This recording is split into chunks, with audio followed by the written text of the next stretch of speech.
So what business are you in? Well, if you're a Christian, we're also in the kingdom business, right? We're in the stewardship business. Stewardship is the careful and responsible taking care of something that has been entrusted to you. And I say we've been entrusted with our business. There's nothing that we have really that we haven't been given. We're born in a country where we have the freedom to choose what we want to do each day. That's huge. Everything we have is a gift. Even our work is a gift. How many of us are complaining about work?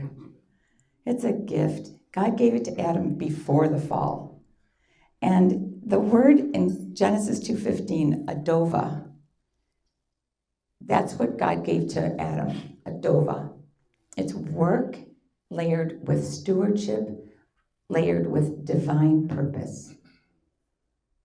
If we have work, we have a divine purpose. Can everyone just say right now out loud, I have a divine purpose. Oh, my word, is that amazing? Just God touching our work. I wasn't raised a Christian. I was in darkness. And it wasn't until I went to college that I was challenged. A philosophy professor said that man has created God as an abstract construct to explain the things he cannot understand. Wow, I said, wow. I had created my own religion to justify my immoral life. I was okay with God doing exactly what I'm doing. I'm a nice person. But I was in darkness and I didn't know it. I left that class that day and I looked up at the sky and I was like, wow, no God.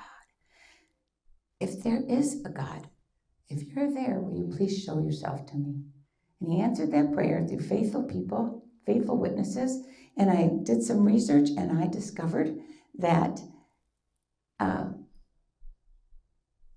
there's more evidence that Jesus Christ is a historical figure, that he lived and said what he said, that he died on a cross, that he rose from the grave. More evidence for that on this planet than there is that Aristotle and Socrates lived. It's undeniable. We get to choose what we want to do with that information. Thankfully, God was merciful to me, and the light turned on. I came to faith in Christ. I'm telling you, it was like the grass got greener, the sky got bluer. I was forgiven. I was made clean. And I was blessed with love and acceptance. That is an amazing, amazing reality that we have as Christians. We can't forget it. Jesus told some parables about work.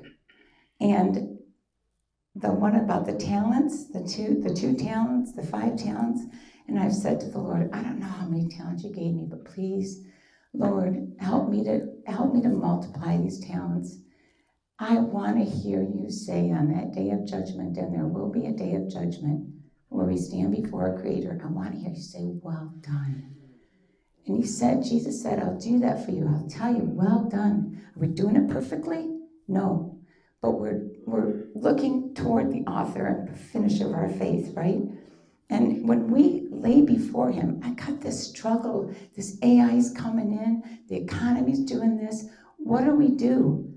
I'm like, Lord, this is your business. You're the CEO. We've said that before. You're the one that gives us insight and direction.